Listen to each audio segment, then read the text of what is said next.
Hey guys, welcome to Troy Time. Hey, it's good to be back. Hey, it's a beautiful day here in Virginia. We're going to go outside. We're going to take a little look at the garden. We're going to do something awesome. We're going to harvest potatoes today, okay?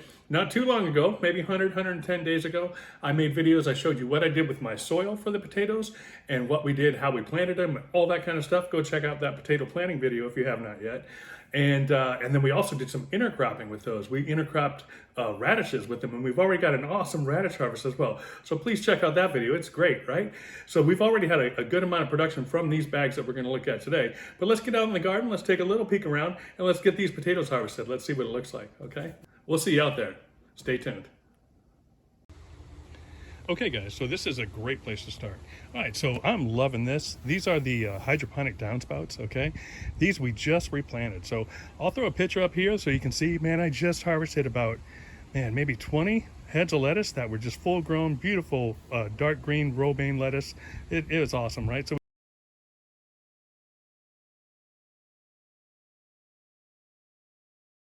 we just replanted this. We're going to have a whole bunch more. There's 9 in each downspout, and so there's 4 of them here, so that's 36 heads of lettuce, right, that are going to be coming up, okay?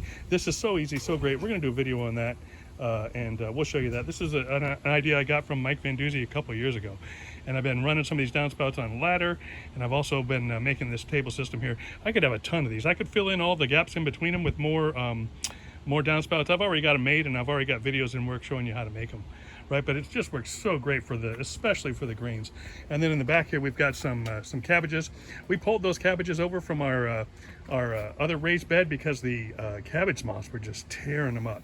So they're doing a little better here in the hydroponics. You can see there's still a few bites, few chew marks on a couple of them, so we'll see if they survive or not. But we're not going to try and run these to a head because you just can't do that in the warm weather. We're going to harvest leaves about this size, so I can harvest those today as well, and then as long as you don't cut the center, those are going to grow back, okay? So we're going to try and grow cabbage all summer long, just like that, doing baby cabbage leaves. And I've already done it inside. I'm not sure if I captured that video or not. I think I have a video showing it, but maybe not teaching it. But anyways, yeah, so that's about the size I like to harvest them, right there, okay? And then they grow back. And hopefully they'll do that all summer long. We're gonna see if they can maintain it. Generally, cabbage is a cool weather vegetable, as is lettuce, but in the hydroponics, I think they can really do it, especially in the partial shade that we got going on out here. So that's what's going on over on this side of the garden. And there's a lot of stuff going on all around the garden.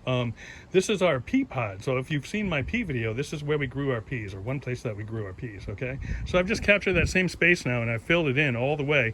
And these are our seedlings, okay? I didn't do any seedlings indoor this year because I was trying to go for just a baseline of the outdoor stuff. I will do them indoors next year just to get a jump on the season. Let me take the screen off so that it's not interfering with the camera. So this first row here is our bell peppers, okay? And if you look, those are coming up real nice, right? I gotta water them today yet. But they're all coming up real nice. I'm gonna have to separate them soon. I think I put 1, 2, 3, 4, 5, 6. I double seeded each hole, and I have 6 holes in each planter for the peppers. And then we've got our cucumbers that are up and firing. Those are doing great. I've already separated those. I'll show you that real quick. But those I double planted 2 in each hole as well, and they almost got 100% germination. So that's awesome. We've got hot peppers in those 4 bins right there. And then we've got our tomatoes popping over there in the farthest row. All right. So that's our seedlings. So we're going to plant a lot of warm weather crops very soon. We'll be transplanting. Here's a quick peek at the cucumbers that we transferred already because there was 2 in each hole from those other rectangular bins. And guys, I love radishes, and I'm trying to grow radishes all year long. These are the French breakfast radish. They're doing okay. Many of them are radishing, some are not, but they're doing okay. I actually started growing a new variety. We're gonna see, hopefully I can grow it all through the summer, and that is the Sora radish. So I just planted those. Those are supposed to be very, very heat tolerant. So we're gonna see if we can grow radishes all summer long. That's my goal. Some of this stuff like cabbages and radishes and the greens, a lot of the cool weather crops, I'm trying to grow all through the season. So hopefully you'll hang with me and see if we can get that done. And here we got just a few residual 3 bags of carrots or so. We're probably gonna harvest those today too. We'll see, they are shouldering, as you can tell here. And so, yeah, it's probably time to pull those as well. So, and we're gonna try another round of these as well. I believe these are either the short and sweet carrot variety or they are the Denver half longs. We're gonna try and grow those through the summer as well. But now let's talk about these potatoes. Okay, if you're not a gardener, this looks like a desolate wasteland. But the great news is, if you are a gardener and you know potatoes, you know that when you see this, it's time to harvest. So the potato vines grow and they green and then they die back. And then usually about a week or two after they die back, that's when you want to harvest them, because all that energy that was in the greens now goes down into building the tubers. Okay. Also, just to note, you don't want to water them after they start dying, because that, if you keep them dry, it'll help have nice hard skins on the potatoes. Okay, so let's get these bags going. We'll break these down and see what we got. Okay, and this is one of the beautiful things about harvesting potatoes from containers, is that you don't have to dig. Basically, you can just dump out the container and then sort through the potatoes. So let's do that now.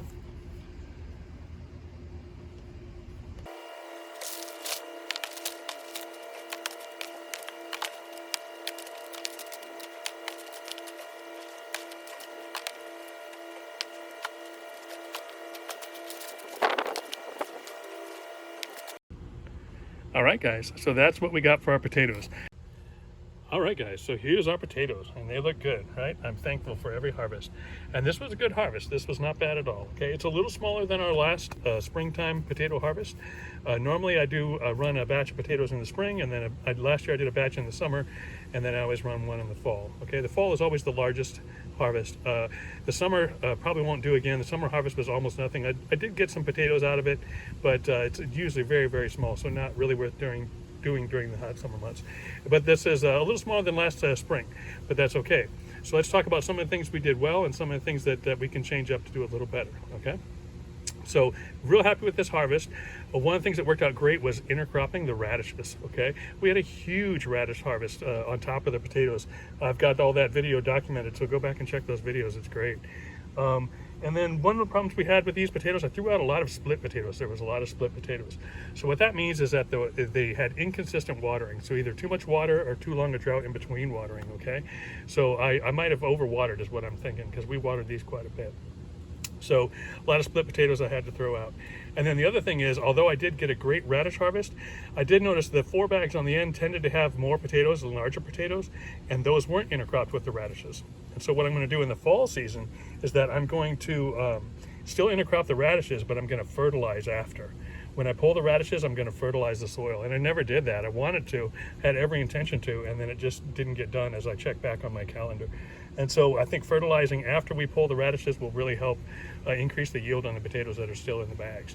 But so still real happy with this harvest. This is a lot of meals, guys. That's a lot of potatoes. That's going to feed us for a long while, okay? So super happy with this. You want to be growing food, guys. You know, times are tough. There's a lot of chaos coming. You want to be growing your own food. Potatoes are a great thing to grow. Intercropping works really well. And yeah, that's what we got on our potatoes. All right, guys, so here's a little carrot harvest that we just showed you from those 2 5-gallon bags that we had, and that's awesome. So it's a small harvest. It would be much bigger if it was a fall harvest, but I want to grow carrots all through the summer. And so if I can get this much yield from just a couple 5-gallon bags, totally going to do carrots. If they continue to grow through the summer just like this, I'll be totally happy. I'm going to be using these. I'm going to shred these up and they'll be in stir fries. We're going to put these on salads, and just, you can eat the greens as well. Some people eat the greens. So there's a lot of carrot greens there. But yeah, I like carrots a lot, and you can just cut them and dice them and chop them up, you know. And yeah, so lots of good on salads and in stir fries and things like that. So that's our little carrot harvest, and that's what we got. Yeah, guys, so that's what we pulled out of the garden today. Everyone should be growing their own food, really. So if you're doing the microgreens indoors, that's awesome. You should be doing that. Growing the greens, especially in the hydroponics, is awesome. And yeah, and these are some of the root vegetables, right? And we're going to try and run some of these through the summer. So yeah, so that's what's going on. That's the garden update for today. Lots of stuff coming. We're doing more canning soon. I've still got lots of new garden structures to show you that you guys are going to love. And there's just a ton going on. So we're going to try and grow those hot, heat-resistant Zora radishes as well, so check back for that. That's going to be going on. Tons of stuff going on. I'm back working, making videos again, so we should be seeing lots of good stuff in the future, guys. Thanks for hanging out. Hope you had a good time. Let me know how you feel about this stuff in the comments. As always, this is Troy Time. I'm out.